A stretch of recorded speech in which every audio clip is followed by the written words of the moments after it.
The Power of Now and the Art of Living. How to live in the present. You've likely read Eckhart Tolle's The Power of Now. You probably felt its profound truth and wished you could live that state of presence consistently. But for us in the 9-to-5 grind, juggling demands and battling to-do lists, that profound presence often feels fleeting. Today, we bridge that gap. We reveal the practical, powerful how-to for Eckhart Tolle's profound why. We explore how the power of now finds its actionable, energetic expression through the art of living. Think of it as a meeting of minds. Tolle gives us the blueprint for spiritual awakening, and art of living, mentioned as art later in the video, provides the engine and fuel to build it in your daily life. These concepts might seem simple, even obvious. Your mind might try to dismiss them, but don't let it. Beneath this simplicity lies a profound truth, a key to freeing yourself from constant mental noise. This isn't just about reading a book.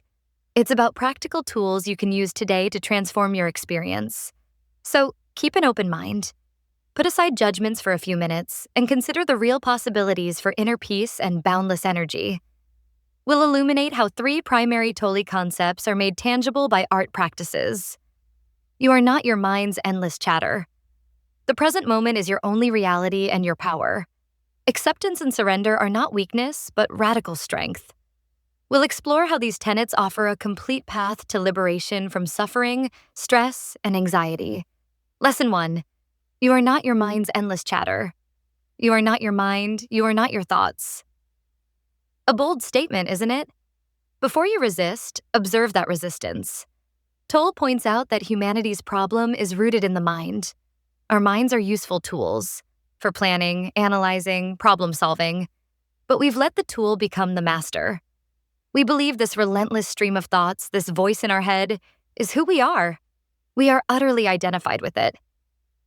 You've noticed it, that internal monologue that never stops. It speculates, complains, judges, compares, worries about the future, rehashes the past. It's compulsive, often negative. Most of us are on autopilot, letting this conditioned mind dictate our emotions. Tolle asks, can you be free of your mind whenever you want to? Have you found the off button? Can you stop the thoughts and just be? If no, you're unconsciously identified with your mind. It's using you. The tool has taken over. The real you is much more than that incessant chatter. If this is new, you might ask, if I'm not my thoughts, then what am I? That's a most important question. It's the beginning of self-inquiry, awareness, mindfulness. How do you begin to realize what you truly are beyond the mind? It starts with awareness. Listen to that voice in your head. But instead of being consumed, take a step back.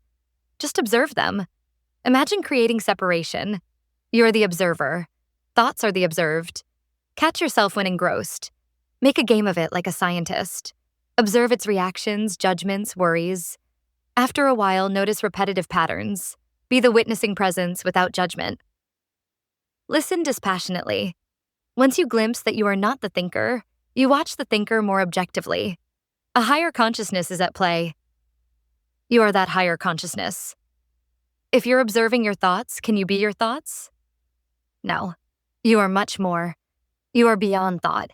Over time, as you become better at observing your thoughts, you will notice a deeper presence behind them. When that happens, thoughts lose their grip, because you no longer identify with them.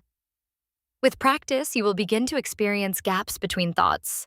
Eckhart Tolle calls this no mind. These moments may be brief at first, but they gradually expand.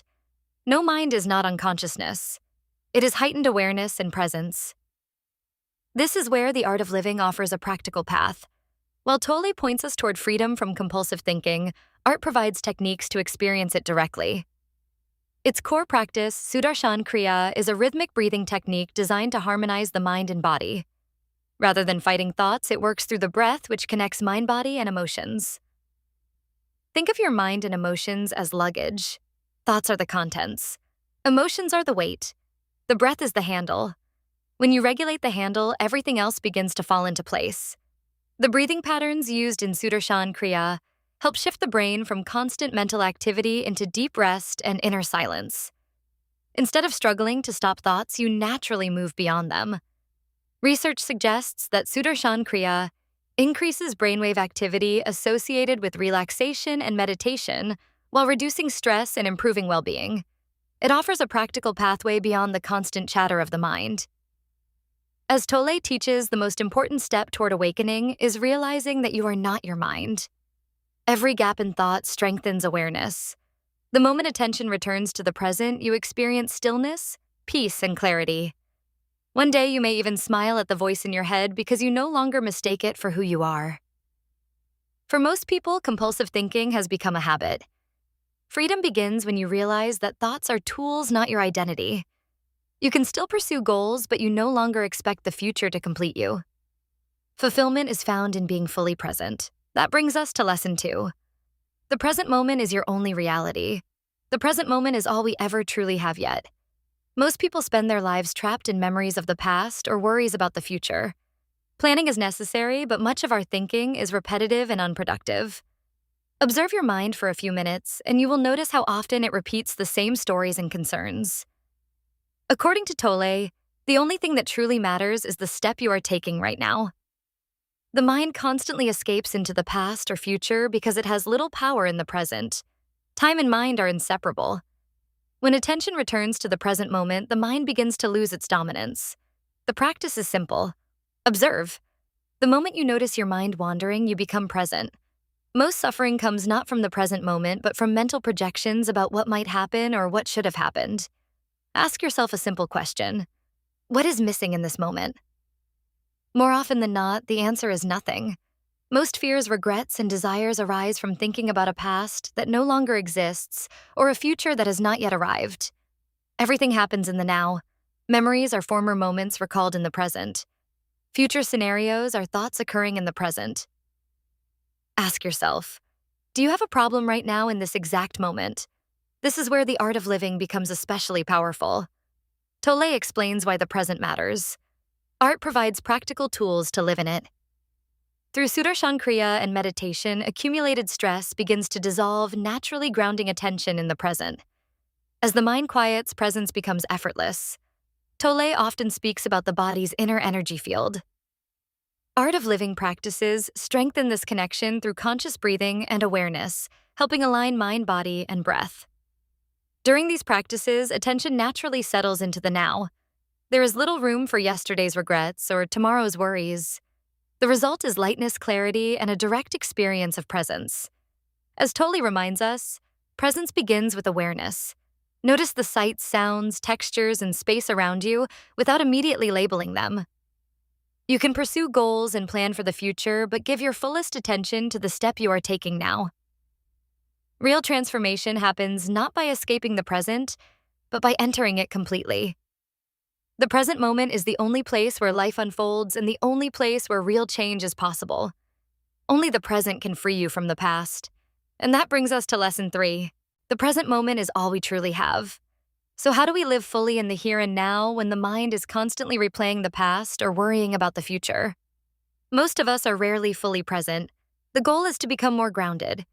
Planning has its place, but much of our thinking is repetitive, unproductive, and often negative. Lesson 3. Acceptance and surrender are not weakness, but radical strength. Acceptance of what is. While grounded in the moment, also be completely accepting of it. Allow no resistance. A difficult situation doesn't create suffering. Your resistance to it does. Between what is and your expectations is a gap. That's where resistance lies. First, awareness. Observe how your mind labels, judges, resists. Over time, it gets easier. Thoughts lose their grip. Then allow the moment to be. Work with it, not against it. Accept it, then act. No one suggests accepting a crappy situation passively. It's okay to say no or walk away, but let it be a non-reactive no, from insight, not reaction. Accept the moment as if you had chosen it. Then act if needed. Eckhart calls this surrendering to the now. Surrender is letting go of mental and emotional resistance. It does not mean giving up or being complacent. As Eckhart Tolle states, true surrender does not mean to passively put up with whatever situation you find yourself in and do nothing about it. Nor does it mean to cease making plans or initiating positive action. Surrendering is yielding to, rather than opposing the flow of life. The only place to experience the flow of life is the now. To surrender is to accept the present moment unconditionally.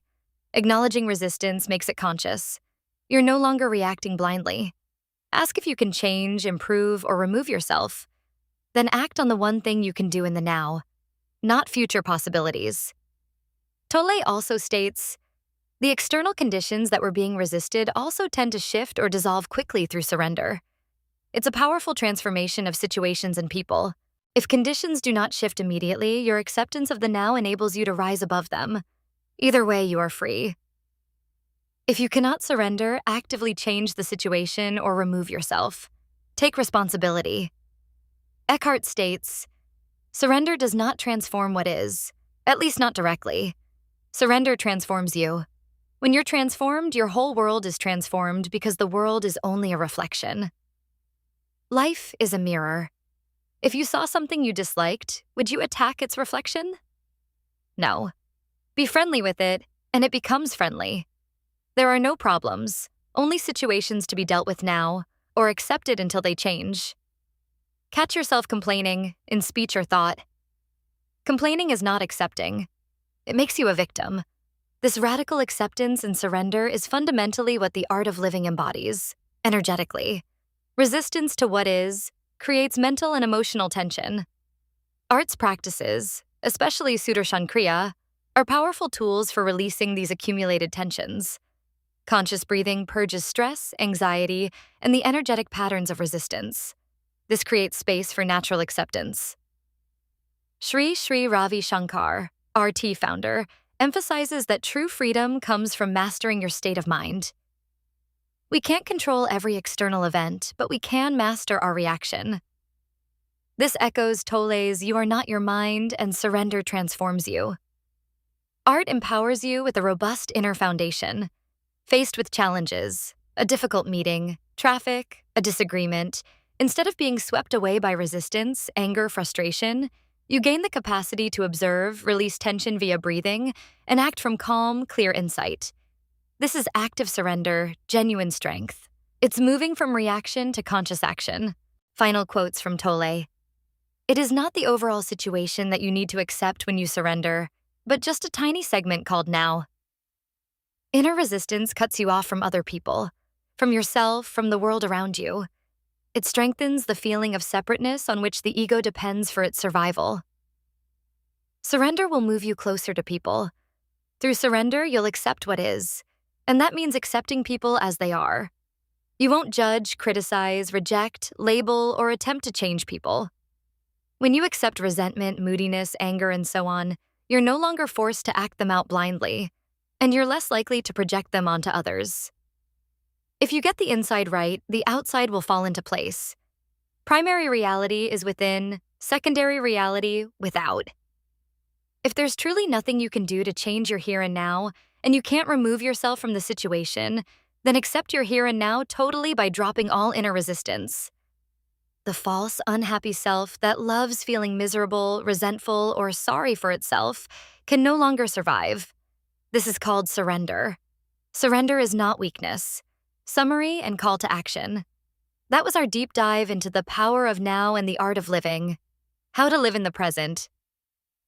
A quick summary of these profound connections. You are not your mind's endless chatter.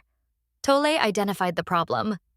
Sudarshan Kriya provides a direct path to quiet the mind, creating tangible inner silence and disidentification from mental noise. The present moment is your only reality and your power. Tolle articulates this truth. Art techniques systematically anchor your awareness in the present, purifying your energy, freeing you from past regrets and future anxieties, allowing you to experience the now robustly. Acceptance and surrender are not weakness, but radical strength. Tolle highlights freedom in non-resistance. Art practices help release physical and emotional tension, fostering deep calm and acceptance toward what is, transforming reaction into conscious action. These 3 lessons from Eckhart Tolle, made tangible by the art of living, are not just concepts. They are a working manual for living a life free from mental misery and agitation, filled with energy, purpose, and joy, even amidst modern demands. This is truly key to unlocking peace, vitality, and presence in your everyday life. We've only scratched the surface. The journey to sustained presence begins here. If you like the content so far, please make sure to like and subscribe.